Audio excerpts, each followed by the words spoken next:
Question number 11 চোৱা কৈছে স্তম্ভ মিলোৱা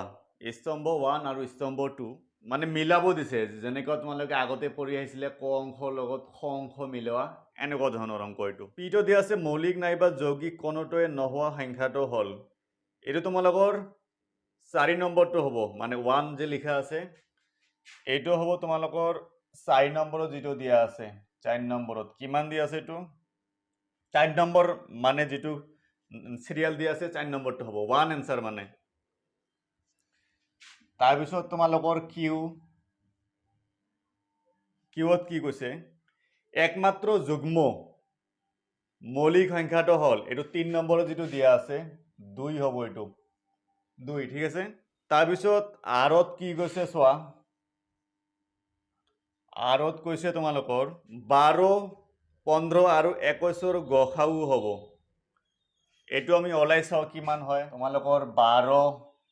2 এৰে যায় 6 বাৰ 2 এৰে যায় 3 বাৰ মানে 12 ক লিখা যায় তোমালোকৰ 2 * 2 * 3 তাৰ পিছত 15 3 5 মানে 15 ক লিখা যায় 3 * 5 আৰু কি আছে 21 3 7 যা মানে 21 ক কি লিখা যায় 3 * 7 এই গোটারে কি লাগে আমাক গখাব লাগে গোটেকেটাত কমন কি আছে সোয়া এইটো আছে মানে তিনি কমন আছে তোমালোকৰ এইটো কিমান হ'ব আৰ মানে তোমালোকৰ এইটো 2 নম্বৰ অপশনটো হ'ব তিনি যে লেখা আছে আৰ মানে 2 নম্বৰ এস তো সোয়া 2 আৰু 9ৰ লসাগু হ'ব এইটো চাবই নালাগে কোনটো অপশন বাকি থাকিল 1 নম্বৰ অপশন 1 নম্বৰ অপশনটো হৈ যাব এইটো आंसर নহলে লাষ্টত কি কৈছিল শুদ্ধ বিকল্প বাছি উলিওৱা কোনটো অপশন হ'ব 4 3 2 1 তোমালোকৰ এ অপশন শুদ্ধ হ'ব এটো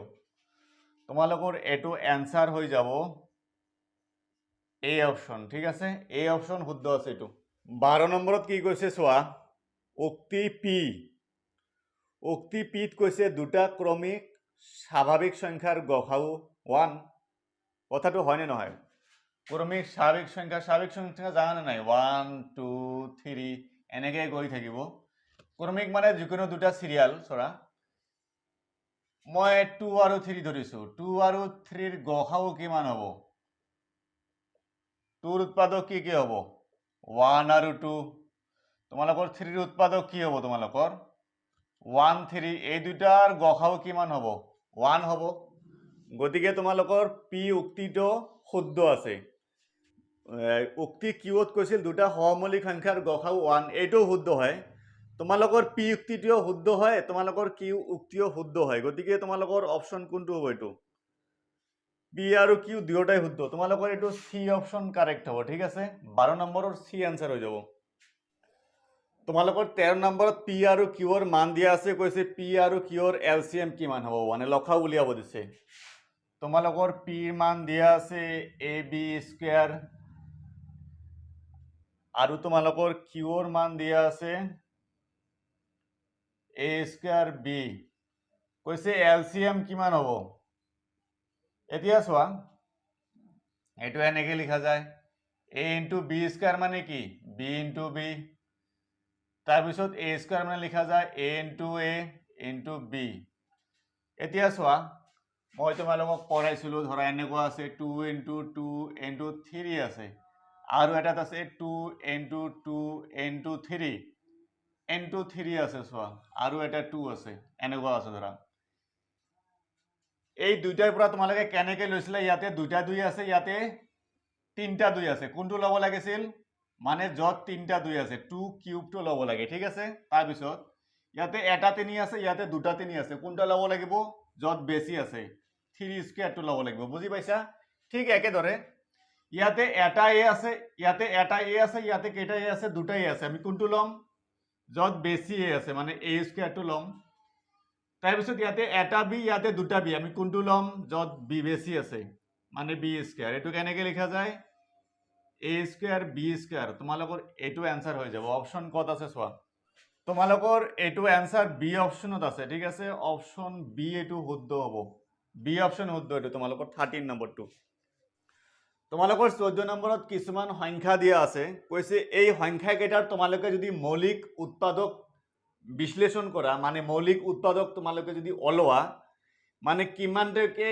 মৌলিক উৎপাদক আহিব প্ৰতিটোৰে ইয়াৰে ঊৰ্ধ্বক্ৰমত সজাব দিছে। ঊৰ্ধ্বক্ৰম মানে তোমালোকক সৰুৰ পৰা ডাঙৰলৈ সজাব দিছে। মই কৰাই দিছো তোমালোকে চোৱা। এইটো সলভ কৰিবলৈ প্ৰতিটোৰে মৌলিক উৎপাদক উলিয়াব লাগিব। ইয়াতে চোৱা প্ৰথমতে কিমান দিয়া আছে তোমালোকৰ 119 কিহেৰে যাব এইটো 2 নাযায় 3 নাযায় এইটো 7 যাব বোধহয় এইটোৰ 7 এবাৰ যাব বেছি হল তোমালোকৰ 4 49 মানে 7 বাৰ যাব আৰু যাব নেকি নাযায় মানে 119 কি লিখা যায় 7 into 17 সেকেন্ডটো কিমান দিয়া আছে 462 2 যাব 2 বাৰ 3 বাৰ এবাৰ আকৌ 2 নাযায় এইটো 3 যাব 3 7 গুণ 21 বেছি হল 2 77 আকৌ 7 যাব 11 462 কি লিখা যায় 2 into 3 into 7 into 11 105 চোৱা 105 কিহেৰে যাব এইটো 3 যাব 3 3 গুণ 9 3 5 গুণ 15 3 কিমান হ'ব এইটো 5 যাব এইটো 57 মানে 3 into 5 into 7 হৈ যাব এইটো এইটো আছে কিমান তোমালোকৰ 2310 2 যাব এবাৰ এবাৰ 5 বাৰ 5 বাৰ 5 5 10 12 3 যাব 3 3 গুণ 9 বেছি হল 2 3 8 গুণ 24 বেছি হল কিমান 1 3 5 গুণ 15 3 যাব না নাই আৰু চোৱা 8 5 13 না যায় 5 যাব এইটো 5 7 35 3 35 77 মানে আকৌ এইটো 7 যাব 11 আৰু যাব নেকি না যায়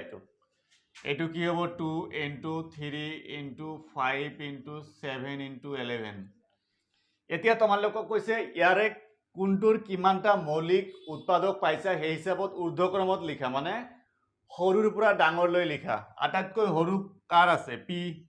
আটাইতকৈ কম পিতকৈ অলপ বেছি কাৰ আছে আৰৰ তাতকৈ অলপ বেছি কাৰ আছে 1 2 3 4 ইয়াত আছে 5টা কিউৰ আছে তাৰ পিছত তোমালোকৰ এছৰ আছে পি আৰ কিউ এছ কোনটো অপচন হ'ব চোৱা এছ তোমালোকৰ এইটো বি অপচন শুদ্ধ হ'ব তোমালোকৰ এইটো এনসাৰ হৈ যাব কত আছে এইটো বি অপচন শুদ্ধ হ'ব তোমালোকৰ এইটো 14 নম্বৰ বুজি পাইছা মানে প্ৰথমতে যিকেইটা সংখ্যা দিয়া আছে মৌলিক উৎপাদক বিশ্লেষণ কৰিবা কোনটোৰ কিমানটা পাইছা সেই হিচাপত তোমালোকক ঊৰ্ধ্বক্ৰমত লিখিব দিছে মানে সৰুৰ পৰা ডাঙৰলৈ লিখিব লাগে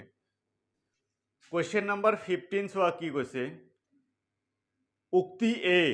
3 আৰু 10 সহমৌলিক সংখ্যা সহমৌলিক হ'ব লাগিলে কি কৈছিলো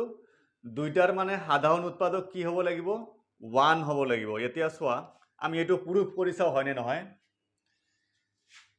3 আৰু 10 বুলি কৈছে 3ৰ উৎপাদক কি হ'ব 1 আৰু 3 তোমালোকৰ 10ৰ উৎপাদক কি কি হ'ব উৎপাদক মানে কি সেই সংখ্যাটো কি কিৰে ভাগ যায় 10ক কি সংখ্যাৰে ভাগ যায় 1 এৰে যায় তাৰ পিছত 2 এৰে যায় 5 এৰে যাব আৰু 10 এৰে যাব আৰু বেলেগ সংখ্যাৰে যাব নেকি না যায় গতিকে ইয়াৰ সাধাৰণ উৎপাদক কিমান আছে 1 আছে গতিকে উক্তি এ শুদ্ধ আছে যুক্তিটো চোৱা কি কৈছে যুক্তি আৰ এ আৰু বি সহমৌলিক হ'ব যদিহে ইহঁতৰ একৰ বাহিৰে কোনো সাধাৰণ উৎপাদক নাই এইটোও শুদ্ধ তোমালোকৰ অপচন কোনটো হ'ব এ আৰু আৰ দুটাই শুদ্ধ তোমালোকৰ এ অপচনটোৱে শুদ্ধ হ'ব এইটো এটো আনসাৰ হৈ যাব তোমালোকৰ 15 এ অপচন